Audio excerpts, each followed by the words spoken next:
Hello सम्पूर्ण मित्रहरूलाई मेरो फेसबुक पेजमा जोडिएर रहनुभएका सबैलाई हार्दिक अभिवादन साथै नमस्कार। यो आज म चाहिँ आफ्नो यो बगैँचा भनौँ मेरो यहाँ चाहिँ रुद्राक्ष, कागती अनि मौरी छ।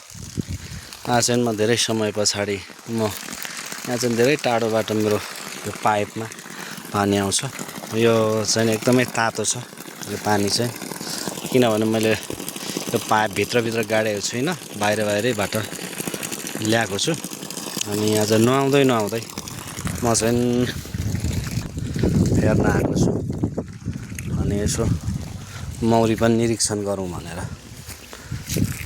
मौरी चाहिँ यस्तो भएछ, हिजो अस्ति काटेको मौरी चाहिँ अब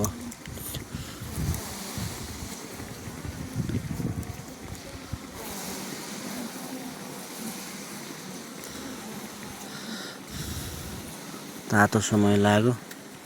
तातो समय सँगसँगै मौरीहरूले पनि लाउन थालेछ, सुरु गरेछ है। मित्रहरू चाका भर्न थालेछ।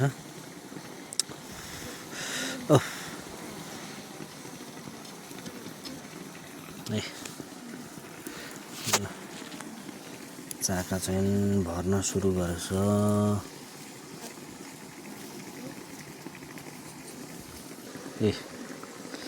भर्न थालेछ है मित्रहरू। म अब किनभने सिजन लाग्यो नि त, सिजन लागेको कारणले गर्दाखेरि म यसरी भर्न थालेछ।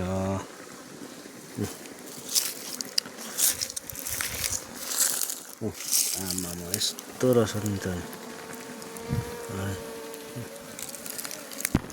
सिजन चाहिँ सुरु भयो, तर यसपालि पानी समयमा नपरेको कारणले गर्दाखेरि समयमा फुलहरू नफुल्न सक्छ। त्यसले गर्दाखेरि मौरीलाई यो पनि अलिकति सिजन लागे तापनि समयमा अस्ति लगभग मङ्सिरतिर पानी परेको भए अथवा पुसमै पानी परेको भए पनि माघमै पानी परेको भए पनि मौरीको लागि एकदमै राम्रो हुन्थ्यो। किनभने सबै पातहरूलाई, फुलहरू फुल्ने चिजहरूलाई, रुखहरूलाई सबैलाई राम्रो समयमा सही समयमा सिँचाइ हुन्थ्यो।